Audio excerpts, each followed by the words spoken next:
Jake Thorne was just trying to make it through another Monday morning when he saw her standing by the highway with a baby on her hip and eyes full of storms, a single dad with no money and too many bills.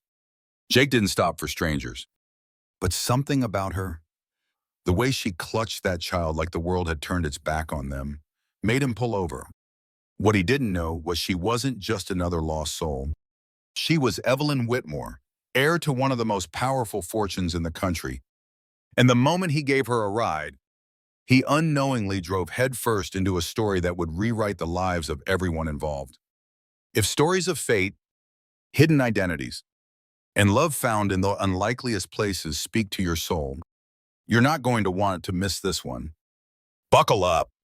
This story doesn't follow the map.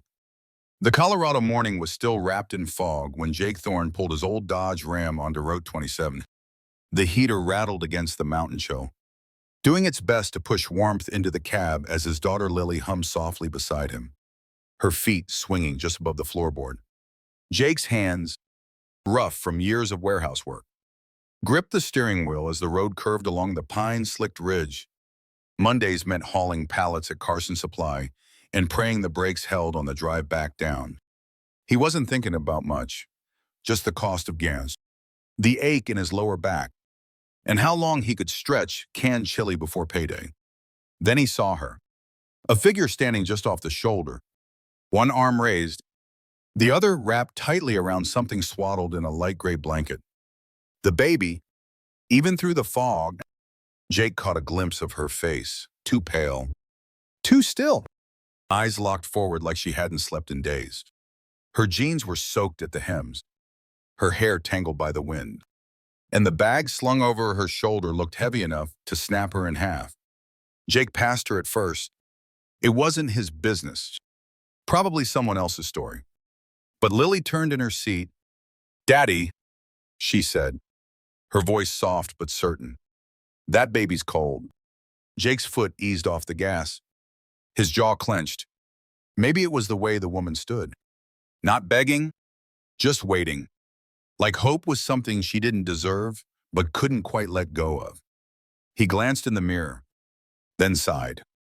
"Hold on, sweetheart," he muttered. "We're turning around." What he didn't know then was this wasn't just an act of kindness. It was the moment that would change everything. Jake hadn't picked up a hitchhiker in his life. Not once. Not even back when he was young and wild and still believed in the good in everyone. But something about the woman on the roadside clung to him like the smell of pine sap on your hands after chopping wood. It stayed with you. He made the turn slowly, careful not to wake the baby now quiet in her arms, and pulled off the shoulder. She looked up, cautious, her face drawn tight with suspicion, exhaustion, and something else, pride maybe, or fear.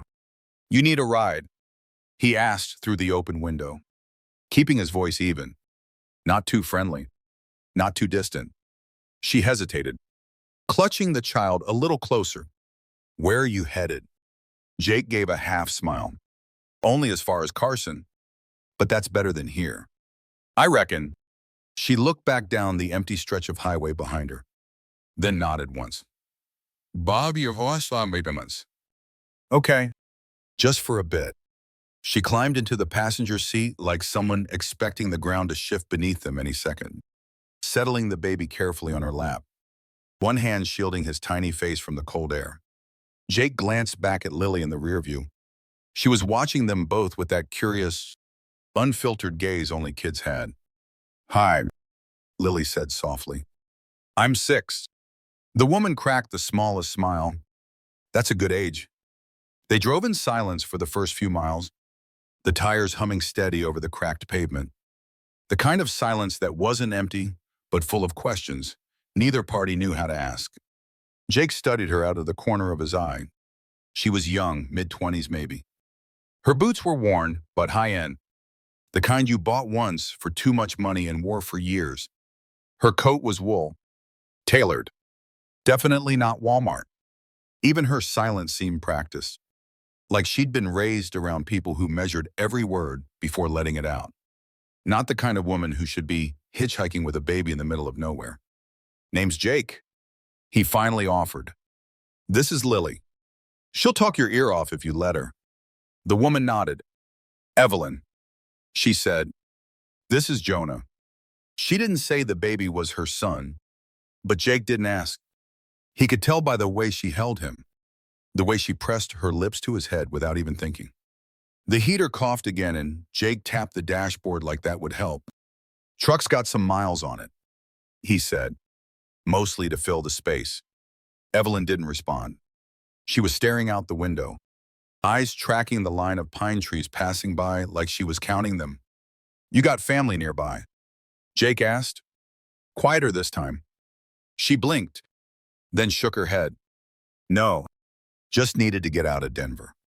That told him something. Not everything, but enough. He didn't push. People had their reasons. Jake had his too. 4 years ago, he buried Lily's mom on a rainy Wednesday and swore he'd never need anyone again. Since then, it had been just him and Lily, scraping by on warehouse shifts, thrift store closed, and the occasional miracle. They reached Carson just after 9. Jake pulled into the diner parking lot, the only place open this early besides the gas station. You want coffee or something hot? He asked. On me. Evelyn hesitated, then nodded. Yeah, that would be nice. Inside, the warmth hit like a blanket. Lily ran ahead to grab their usual booth near the window. Jake ordered pancakes for her, black coffee for himself, and looked to Evelyn. Anything for you? She paused. Just tea, and maybe some oatmeal if that's not too much. It's not, Jake said, already pulling out his wallet. Evelyn sat slowly, smoothing her coat with one hand. The baby stirred, fussed, then quieted again against her chest. Jake studied her as he stirred his coffee. Whoever she wasn't just passing through. Not really. There was a story here. One with edges and bruises and money. He could smell it under the wear. And yet she didn't carry herself like someone who thought she was better. She carried herself like someone who had lost something. Or maybe everything. He didn't know it yet. But he was right on both counts. And soon, her past and her secret would crash straight into the quiet life he had built, taking everything he thought he knew and flipping it upside down. The diner was a relic from the 60s. All chrome accents and red vinyl booths that squeaked when you shifted. A bell jingled overhead as they stepped inside, bringing a few glances from the early crowd, mostly old-timers sipping coffee. The usual bench warmers. Jake gave a polite nod, guiding Evelyn and Jonah toward the booth by the window where Lily was already coloring with crayons. Gus, the owner, kept in an old cookie tin. Evelyn sat across from Jake, arms folded around the baby like a barrier she wasn't ready to lower. Her eyes moved around the room, studying exits, faces, ceiling fans, like someone who'd learned the hard way not to relax too quickly. Jake didn't blame her. He'd known that kind of caution too. Their food came fast.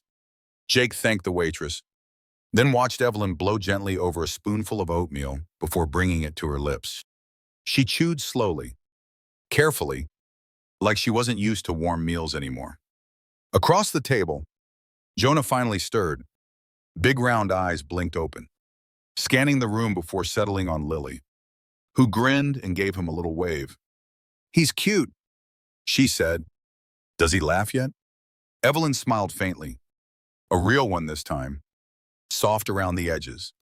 Sometimes, she replied, mostly at shadows and ceiling fans. I used to laugh at cartoons. Lily offered, proudly. Now I'm more into art. Jake chuckled under his breath. The kid could hold a conversation better than most adults. Evelyn seemed to relax by a fraction, her shoulders lowering just enough to notice. She leaned back into the booth and asked quietly, You come here a lot. Every Monday, Jake said. It's our thing. Warehouse work starts late on Mondays. So we get breakfast. A little normal. You know? Evelyn nodded. Normal sounds nice. They finished the meal in a kind of comfortable hush. Outside, The sky had shifted to a pale blue, and the frost on the windows had melted into long streaks. Jake paid the tab and gathered their things. "Where to next?" he asked. Once they were back in the truck, Evelyn hesitated. "Honestly, I don't know. Just away. Somewhere quiet." Jake looked ahead down the road, chewing the inside of his cheek. "I know a place. It's not fancy, but there's a little rental cabin behind my friend Cal's property. Mostly empty except hunting season. Has heat, hot water, and no one asking questions. I could talk to him." Evelyn blinked. "Why would you do that for me?" Jake shrugged. "Because you're someone's mom. Because I've needed help before too. And because sometimes people just deserve a damn break." The silence after that was heavy, but not tense. More like the kind that comes after hearing something honest. Evelyn glanced down at Jonah, asleep again in her arms, and nodded. "Okay, just for a night or two, until I figure something out." Jake pulled out of the lot and headed west toward Pine Hollow. The road curved along the base of the mountain range, tall pines casting long shadows across the dirt shoulders. Jake didn't press her for details, but the questions sat in the cab like extra passengers. Who was she really? What had she left behind? And why did someone with her kind of polish end up hitching rides with nothing but a baby and a worn canvas bag? As they reached the edge of town, Evelyn turned slightly, her voice low. "Do you ever wish you could just start over?" Jake glanced at her. "Every day," he said simply. "But you don't always get to. Sometimes, starting over is just doing the next right thing. One moment at a time." Evelyn didn't respond, but she looked out the window longer this time, not watching for exits, just watching. And for the first time since Jake had met her, she looked like someone who believed maybe, just maybe, there was a road ahead that didn't lead back to everything she'd tried to leave behind. Cal's cabin sat about 10 miles outside Pine Hollow, tucked behind a split-rail fence and framed by towering spruce trees that whispered when the wind picked up. The gravel driveway crunched under the tires as Jake pulled up, and the cabin came into view. Small, weather-worn, but standing proud. A front porch leaned ever so slightly to the left, and smoke curled from the tin chimney, promising warmth. Evelyn stared out the window like she was seeing something she didn't think still existed. "This is beautiful," she said, almost to herself. Jake cut the engine. "It ain't the Ritz, but it's safe. Nobody's gonna come looking for you here." Evelyn looked at him, something unreadable flickering across her face. "What makes you think someone's looking for me?" Jake didn't answer. He just opened the door and stepped out into the cold. Cal met them on the porch, wiping his hands on a grease-stained rag, his beard flecked with gray. He gave Jake a long look, then glanced at Evelyn and the baby. "You always bring home strays. Or is today special?" Jake smirked. "Just trying to do right."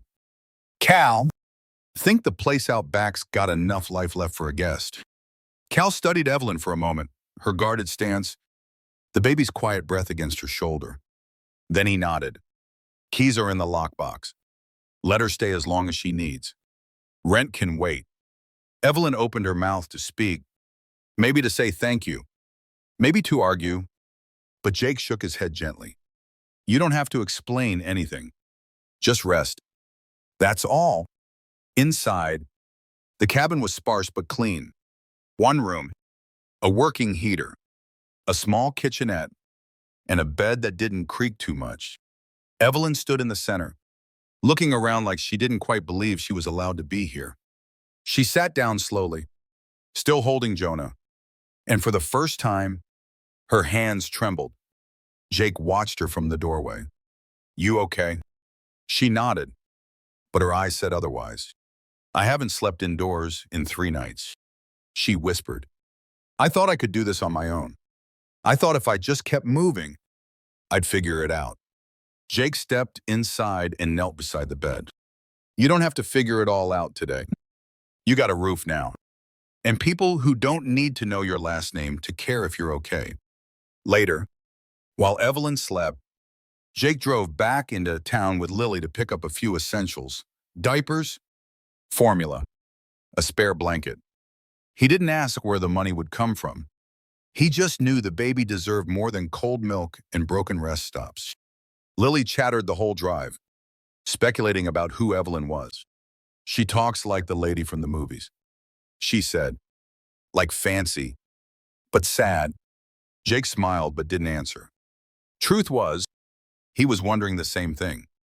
Evelyn was like a picture torn out of a magazine and crumpled.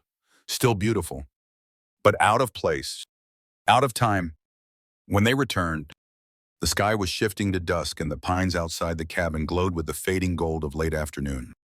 Evelyn was sitting on the porch steps, baby in her arms, wrapped in one of Cal's old flannel throws. She looked up as the truck pulled in, her face softer somehow. "You didn't have to do that," she said as Jake handed her the bag of supplies. "Yeah, well," Jake replied, rubbing the back of his neck. "Someone once told me starting over means doing the next right thing. I figured this was it." She smiled. "A real one this time." "That someone sounds pretty wise." "He has his moments," Jake said, grinning. That night, Jake sat by the fire pit out back while Lily and Evelyn took turns rocking Jonah to sleep. The stars blinked overhead like they were eavesdropping on secrets. Evelyn finally spoke, her voice low, almost drowned by the wind. "I didn't run away from nothing. I ran from everything." Jake didn't ask what she meant, but he listened. That was enough. And though she didn't say it out loud, something in the way she stayed on that porch after the baby fell asleep told Jake she wasn't planning on leaving anytime soon. Not until the past caught up, or until she was strong enough to face it. Either way, she'd found a pause in the storm, a safe place to land. For now, that was enough. The next few days settled into a rhythm Jake hadn't expected, like a second life unfolding quietly alongside the first. Each morning, he dropped Lily off at school, swung by Cal's workshop for a few hours of welding and repairs, and then checked in on the cabin. Evelyn never asked for anything, but Jake always brought something anyway: a fresh loaf of bread, some extra firewood, an old portable radio she could use to drown out the silence. Evelyn didn't say much at first, but every day she opened the door a little faster, her eyes a little less wary. Jonah started recognizing Jake's voice, reaching for him with fat fingers and sleepy smiles. Jake didn't say it out loud, but it shook something loose in him, something tender he thought had rusted shut after losing Lily's mom. Lily, meanwhile, was enchanted. She spent afternoons reading stories to Jonah from her dog-eared picture books, telling Evelyn about school, asking innocent but piercing questions Jake never had the heart to hush. "Do you think Jonah will go to my school one day?" she asked, swinging her legs from the porch swing. Evelyn looked at her, startled, then nodded slowly. "Maybe, if we're still here, you should be," Lily said simply. "We like you." Evelyn turned her face away, but not before Jake saw the way her lips trembled. It was the kind of thing you didn't realize you needed to hear until a child said it like it was fact. That Thursday, a storm rolled in fast, dropping a heavy curtain of snow across the mountain roads by mid-afternoon. Jake left work early, tires crunching over fresh powder as he pulled up to the cabin. Evelyn was outside, struggling to chop firewood with a hatchet too dull to matter. Jake jumped from the truck. "What are you doing? You'll freeze out here. You've done enough," she snapped, her voice brittle. "I can earn my keep." Jake didn't raise his voice. He just took the hatchet from her gently, set it aside, and pulled off his gloves. "This isn't about earning anything. You're not a problem to solve. You're a person who needs a place to breathe. That's it." Evelyn stood frozen, arms wrapped around herself, jaw clenched tight. "You don't know who I am," she said. "You don't know what I'm running from." Jake held her gaze. "You're right. I don't, but I know what it's like to carry too much and have nowhere to set it down." That night, after the fire was stoked and Jonah was down, Evelyn sat across from Jake at the old kitchen table, her hands wrapped around a chipped mug of tea. She didn't look up when she spoke. My name isn't just Evelyn. It's Evelyn Whitmore. Jake blinked, the name catching somewhere between memory and disbelief. Whitmore, as in, she nodded. The bank, the airline, all of it. I'm supposed to be the face of $1 billion empire. But all I ever felt like was a product someone dressed up and paraded out for board meetings. Her voice cracked. Just once, I was engaged to a man who loved the money more than me. When I found out I was pregnant, he told me to get rid of it, said there was no room in the legacy for surprises. So I packed a bag, took the car, and left. I've been running ever since. Jake sat back, silent, not shocked, not angry, just still. Then he nodded once. It's almost a spider once. Well, he said slowly, that explains the boots. Evelyn laughed then. A short, breathless sound that turned into a sob halfway through. She wiped her face quickly, embarrassed. Jake reached across the table, his calloused hand covering hers. Money doesn't impress me. Evelyn, people do. And you, what you did, walking away from all that, protecting your kid, trying to survive out here. You're the toughest person I've ever met. The snow kept falling outside, quiet and steady, wrapping the cabin in soft white. Inside, something shifted between them. Not romance, not yet, but trust. The kind that comes not from grand gestures, but from staying when things get real. And for the first time since she fled that glass tower of a life, Evelyn didn't feel like she was hiding. She felt seen.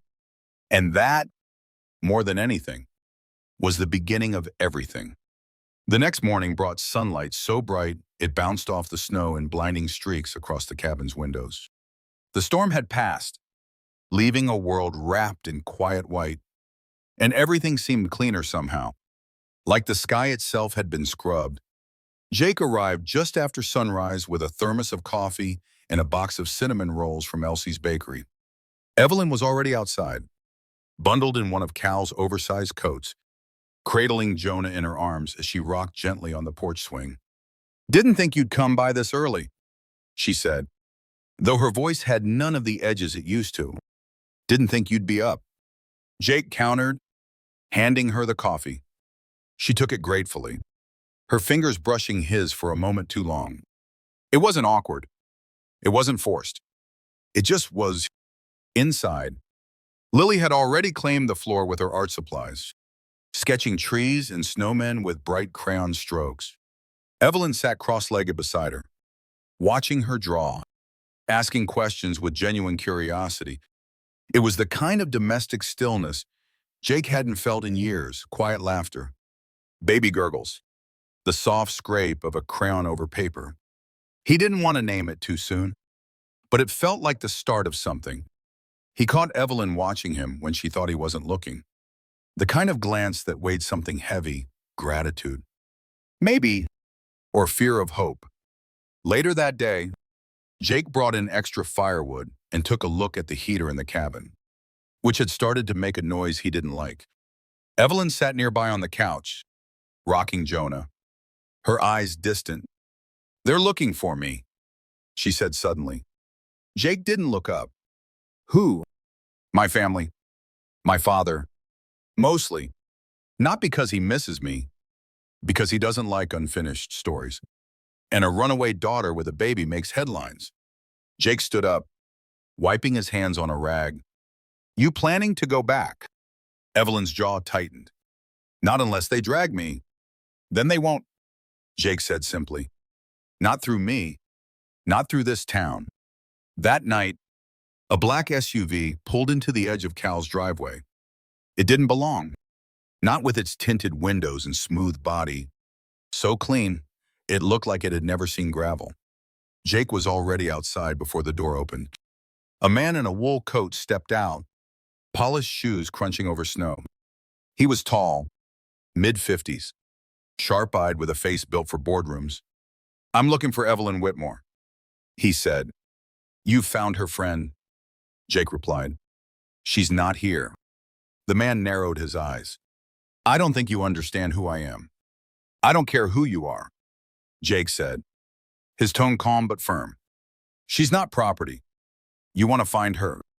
Try the lawyers. This here's real life. The man gave a tight smile.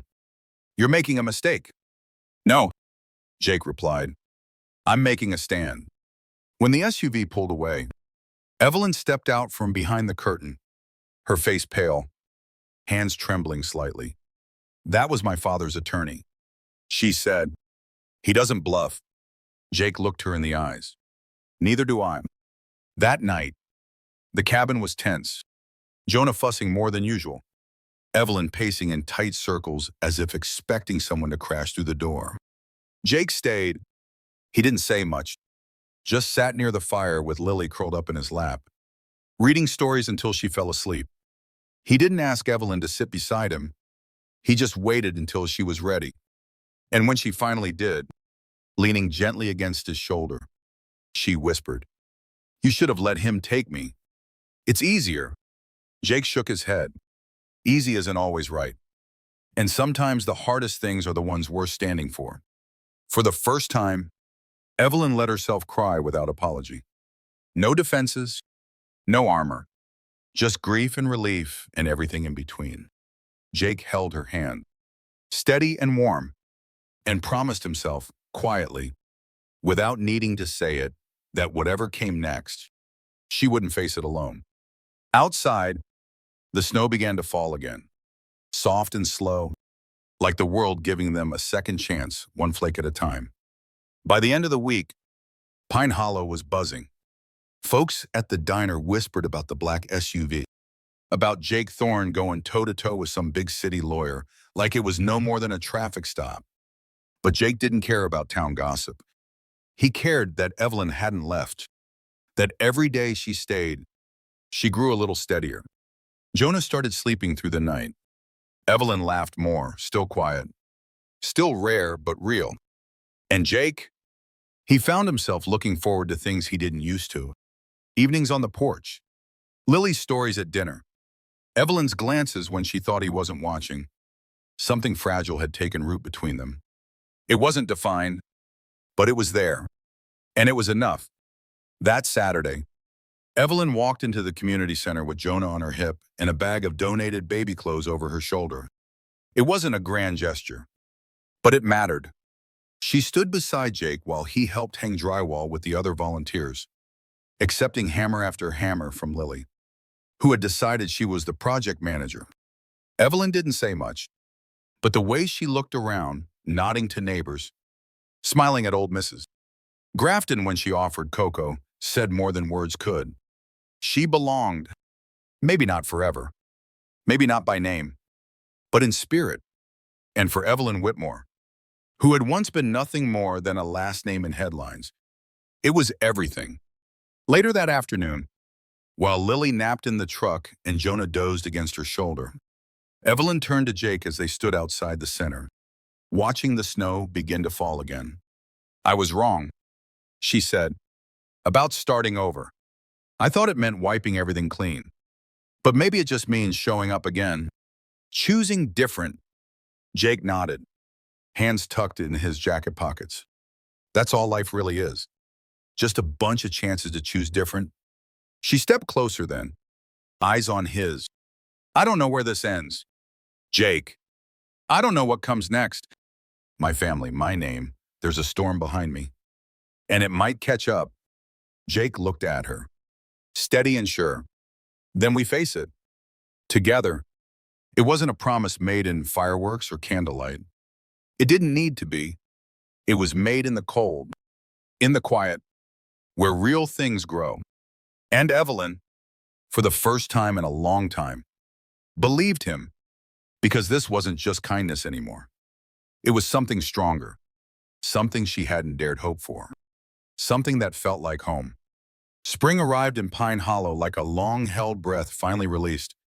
Snow melted into eager streams, and the fields unfurled in shades of green that made the world feel new again.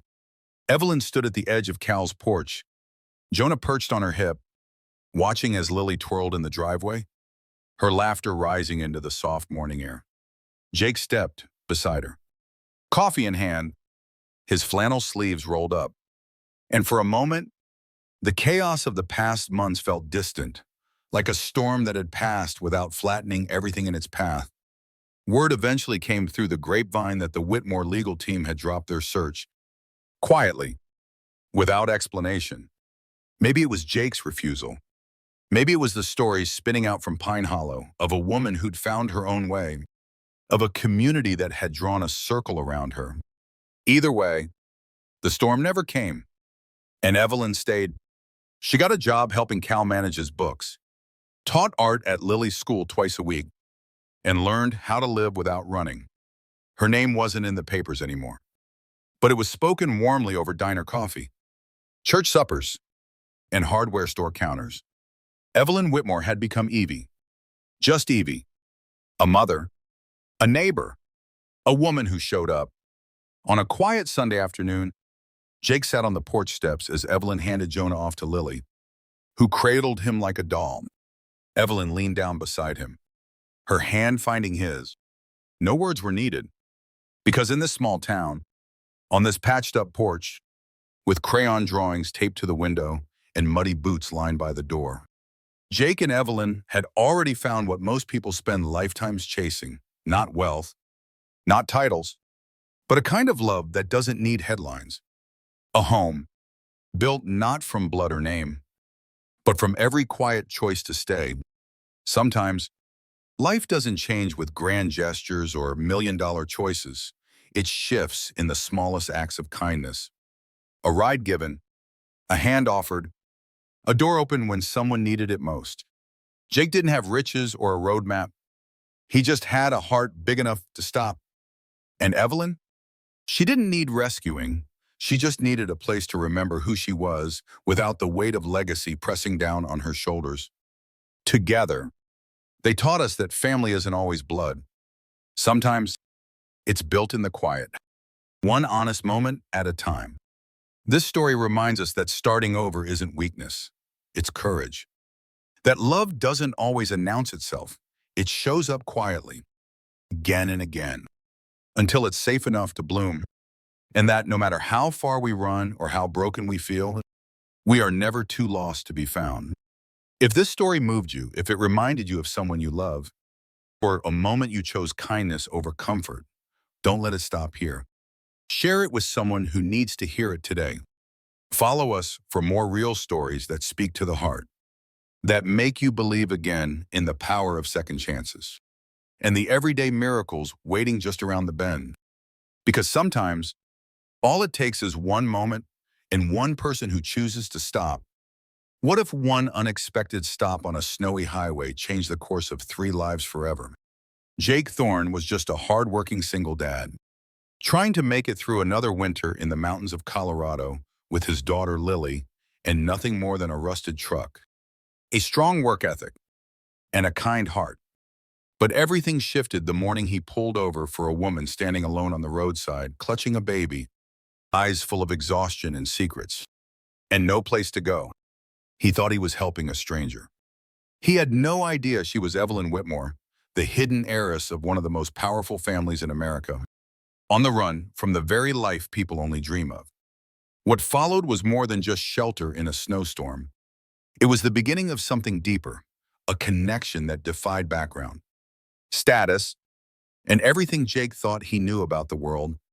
As small-town kindness collided with high society secrets, Jake and Evelyn would find themselves bound not by obligation, but by trust, resilience, and a quiet, growing love neither of them saw coming. This is not just a story about survival. It's about second chances, the power of choosing different, and the belief that even the most broken hearts can find their way home. Stay with us, because what starts as a simple ride for a stranger turns into a journey that proves miracles still happen in the most unexpected places.